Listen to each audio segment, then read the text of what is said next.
Tusonge mbele na mama mkwe amepoteza maisha yake katika eneo la Chanzeiwe, kaunti ya Vihiga baada ya kuuawa kwa kudungwa kisu na mkwe wake kufuatia mzozo unaodaiwa kuwa wa kifamilia. Kulingana na mwanawe marehemu ambaye inasemekana alikuwa ameolewa na mwanamume anayeshukiwa kutekeleza mauaji hayo, mshukiwa alikuwa ameapa kuwatendea maovu.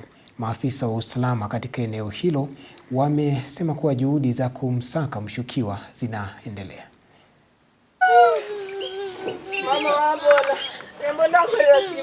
Fence pale nyuma penye tunajisaidianga ndio tulipata wametoa hapo miba tulikuwa tumeweka hapo ongwato, wakatupa nyuma.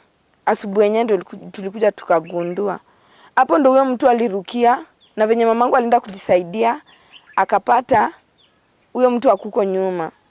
Na ni kama sijui kama walinongonezana, sidhani juu mamangu alianza kupiga nduru abrupt, kuitana mdogo wetu naye akapiga nduru, wakati alisikia anapiga nduru akasema damu inatoka. Baba yangu alipokuja akapata kweli mamangu anatokwa na damu.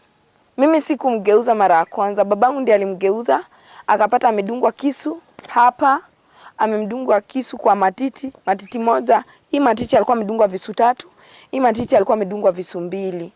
Alafu kuna siku alichukua mtoto wangu aliniibia, na nikienda nikamuitia maskari. Venye nilimuitia maskari wakakuja wakamshika. Sasa hapo ndo grudge ilizidi. Sasa mimi sikubahatisha, nilikuwa sure bet ni baba ya mtoto wangu, ambapo alitutishia, alituma vitisho, akatuzia uoga, akasema kama nimemkataa atakuja kuangamiza kwetu. Alikuwa amenunua petroli 5 lita. Mama ni kama aliuawa ndani ya nyumba, na huyo mshukiwa alimdunga visu kwa kifua, ingine akamdunga kwa mgongo. Mshukiwa nimejaribu kupigia my fellow assistant chief kwa sababu mshukiwa anatoka Bunyore, na mwenzangu ameniambia kwamba yule kijana ni kijana ambaye anatafutwa kule Bunyore.